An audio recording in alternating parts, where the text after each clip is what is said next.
আওয়ামী লীগ বা কোনো দলকেই নিষিদ্ধ করাটা একবিংশ শতাব্দীতে কোনো সংগঠিত দলকে রাষ্ট্র সমাজ থেকে নাই করে দেওয়ার জন্য এটা কোনো সমাধান না। এটা আমি বহু আগে থেকে বলেছি।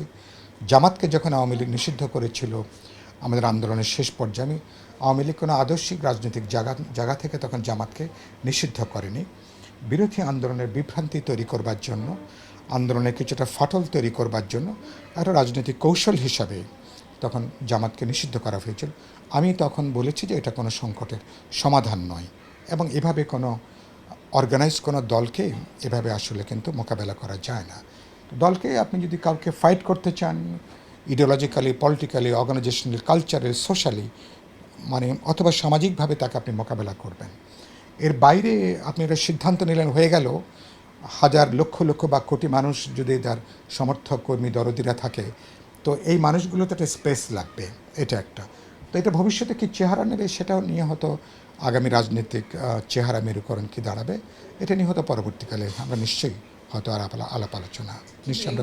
কিন্তু এমনি যারা অপরাধের সঙ্গে যুক্ত, আমরা ব্যক্তি যেমন বিচার চাই, যারা নির্দিষ্ট অপরাধের সঙ্গে, আমরা যেটা বলেছি আইনগতভাবে বিচারিক কার্যক্রমের মধ্য দিয়ে যারা অপরাধ করেছেন, সেটা আওয়ামী লীগ বলি বা তাদের সহযোগী বলি, তাদের নিশ্চয়ই বিচার হবার একটা প্রশ্ন আছে।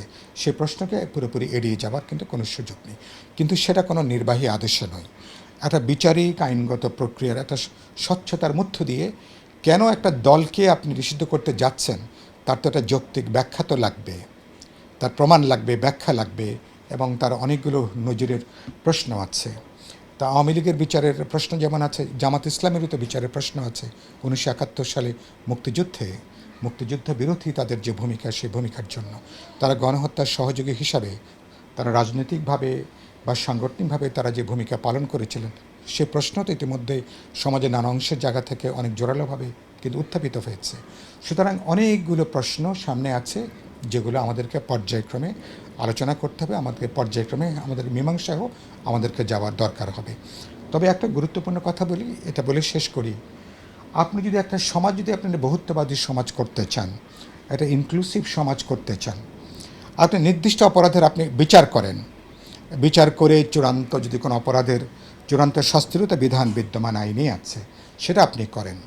কিন্তু তারপরে কিন্তু সেই দল বা একটা মতের মানুষকে, তো একটা সমাজের লক্ষ লক্ষ কোটি কোটি মানুষ নিশ্চয় অপরাধী হতে পারে না। তাদের অপরাধী সাব্যস্ত করে আপনি একদিকে বলবেন আপনি বহুত্ববাদী সমাজ করবেন, ইনক্লুসিভ সমাজ করবেন, তাদের অধিকার থেকে আপনি বঞ্চিত করবেন, তাহলে এটা কিন্তু স্ববিরোধী ব্যাপার।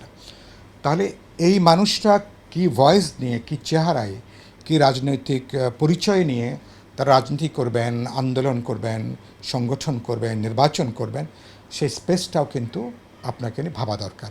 নাহলে ভবিষ্যতে, নাহলে কিন্তু হিংসা, বিদ্বেষ, বৈরিতাটা কিন্তু বাড়তেই থাকবে। মানে এটাকে জিয়ে রেখে আপনি ভবিষ্যতে কোনো আপনি ইনক্লুসিভ সমাজ কিন্তু আপনি কিন্তু করতে পারবেন না।